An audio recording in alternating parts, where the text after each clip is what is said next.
Okay, Virgo. The underlying energy here is the Queen of Swords. The Queen of Swords is a Gemini, Libra, Aquarius. However, the energies of this card speaks of someone that is very good at communicating. She cuts through the truth. She doesn't take bullshit, right? So the energy here is pretty much standing. It's not standing your ground, but it's like you're getting to the point where your truth matters. And where truth is coming up to be very important for you. Now, with the Queen of Swords, truth is very important. She only speaks her truth. She doesn't know any other way, any other language other than the truth, than her truth, right? Or other people's truth.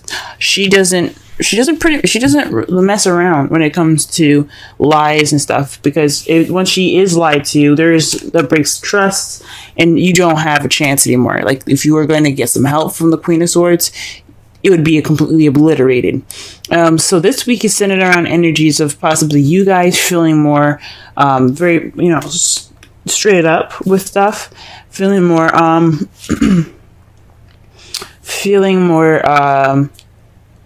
honesty oriented. Possibly this is a more logical and analytical week for you guys, because things are kind of, you're cutting away at the bullshit this week.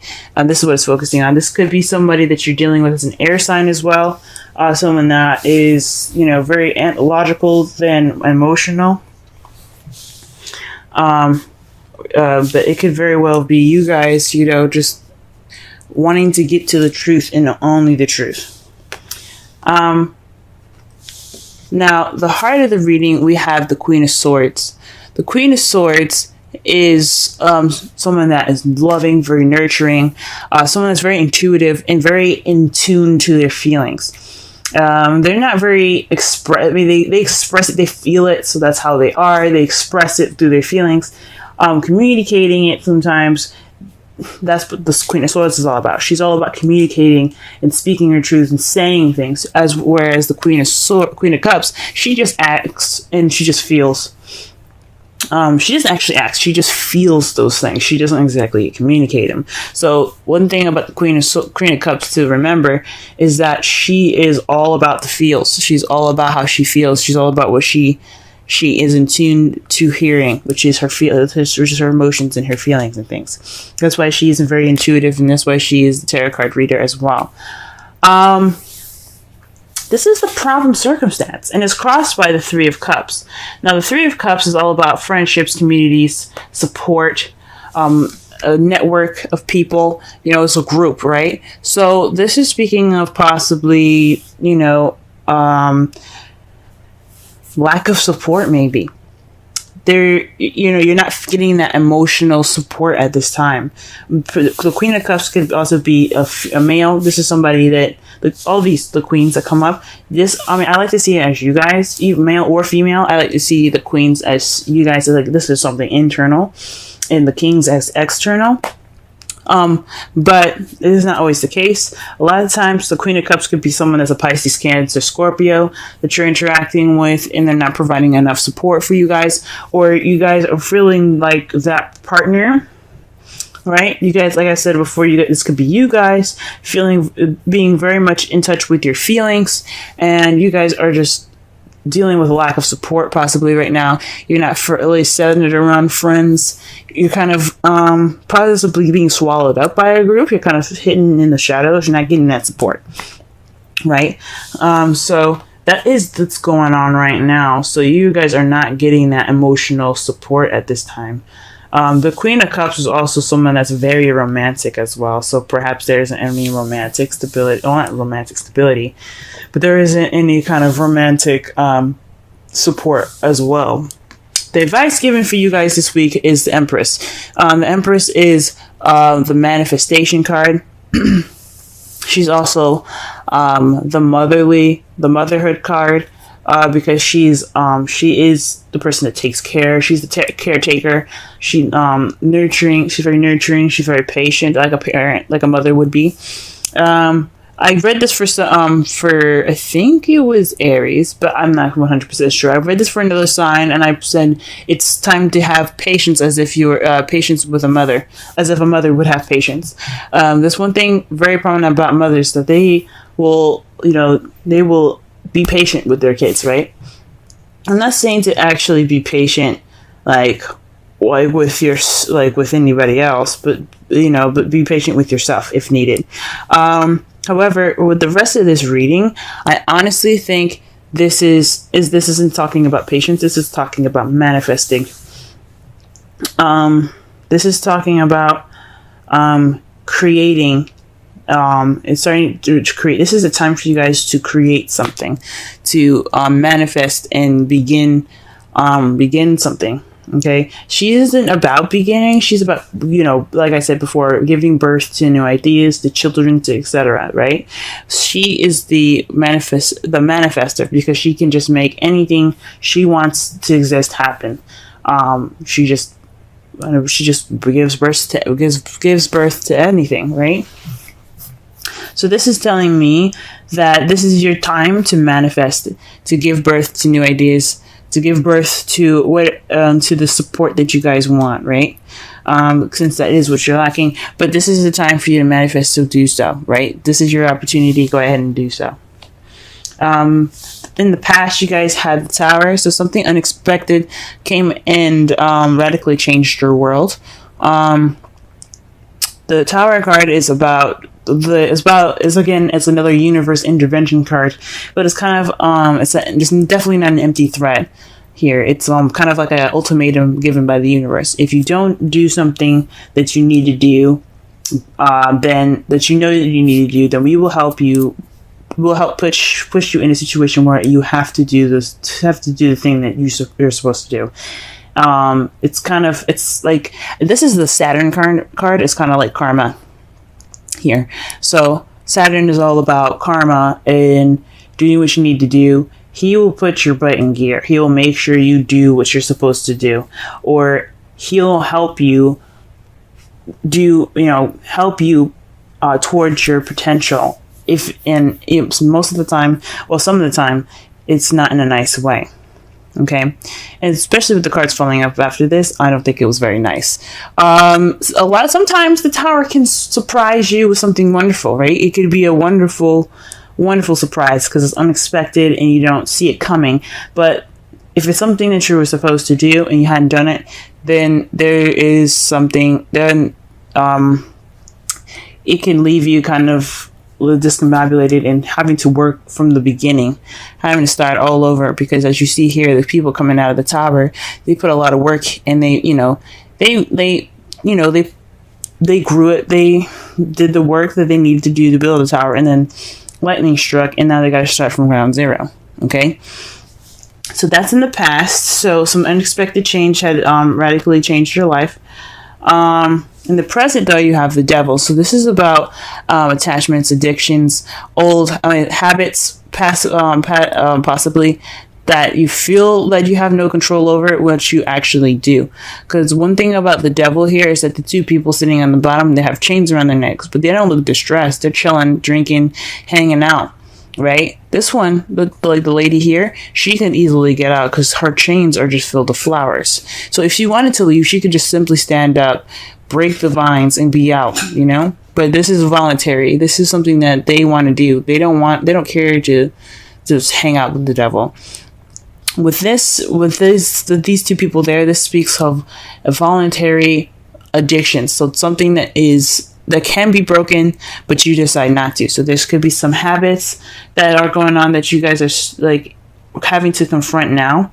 Maybe trying to break these addictions at this time, but there's definitely some sort of attachment of some sort that is voluntarily like this is kind of on you guys at this point, because it's like I said, this is voluntary. He doesn't make you stay. It's up to you. So for some of you guys, could be like a karmic relationship that you guys are attached to, and those are not so very voluntary.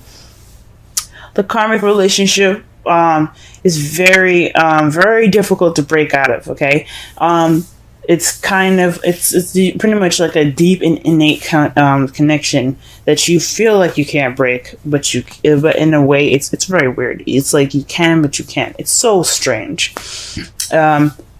Some of you guys could be having a connection with someone that is lacking in support, but you have some sort of connection with this person. It could be a Pisces, Cancer, Scorpio, or an air, Gemini, Libra, Aquarius. There could be some sort of connection in that sense, or there could be some habits that you should be breaking at this time, or there's some habits that you kind of went back to, and they're not really helpful. When you have the devil come up in your present, that's just habits that you should let go of. They're not necessarily any habits that you should keep. But however, in your foreseeable future, you do have the devil. Sorry, you do have death. Death is speaking of letting go of the past, like completely, letting it die out, okay? Letting it completely go, letting it just die. So that way you have a new beginning ahead. It's a slow, mournful kind of change here. As you see, there's, it's sad, it's dark, it's kind of grim, but the process is purifying. What the death is about is Pluto rules death, okay? Pluto is all about purification. So when you see this card, you see yourself in the future purified. So whatever in the past happened, it's completely died. It's coming. It's going away. It's in the past. You accept it for what it is, and you let it go. And you accept something new. You let the new come to you because you let the past go. If that makes sense. So it's a transitional change here. That is, like I said, it can be very slow. But that's how you guys see. That's how you guys see your foreseeable future. Okay. In your outcome, though, guys, you have the Page of Swords. So this is about speaking your truth, being, it may be tactless, about those truths that's going to be said here. There could be a message that's kind of that's very honest and cut to the chase, not very cushiony, if that makes sense. It kind of lacks tact, but the point is that it's a truth that is being received or is going to be given in result to all of this. Okay, so that's interesting. So far from what I'm getting here, the Queen of Swords is basically telling me that for this whole entire the energies for this week is basically speaking your truth, cutting to the bullshit. It's possibly about being detached and letting not feeling, because the Queen of Swords is all about detachment. It's about detachment, being kind of cold, right? That's one of the characteristics about air signs, is that they can detach from a situation and analytically look at it. As the problem is the feels. Obviously, there's no feels, or there is feelings, but there isn't any support towards those. And right now, it's about accepting and understanding. It's understanding those feelings, possibly, or being the Empress and being the caretaker, taking care of yourself if this is you and you're single, or taking care of your partner in regards to the feelings. And the Empress is again the manifestation card, so perhaps this is a time for you to manifest romance, right? Express your love. Go ahead and make the romantic gestures. Okay, so this is about expression. Now, the Queen of Swords is excellent about expression, because all that is communication, right? She's all about communication, but she's detached as well. The Queen of Cups, she's very romantic. She's all about her feels, but she lacks expression. Okay, she's very romantic, but she doesn't express that. Okay, because that's what the Queen of Swords is about. So perhaps this is for you. This is a time for you not only to be a caretaker and for yourself, if needed, or for your partner, but this is also a time for you to manifest a romantic support between two people. I don't think this is a third-party relationship at all. because I don't see anything else. I don't see any other card other than the Three of Cups. I don't see this as a third-party relationship. Some of you guys could be dealing with a third-party relationship with the Queen of Cups, but I don't think so, okay? Especially now with the cards coming up here. For your Wisdom Oracle card, you have Serendipity, and this is just speaking about luck being on your side right now, guys.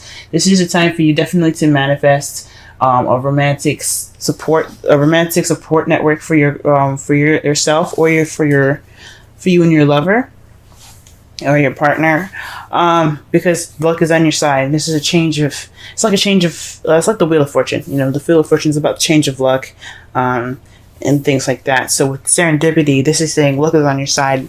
You can do whatever you want to do because luck is on your side. Okay, pretty simple, pretty straightforward. So sum up this whole reading, guys.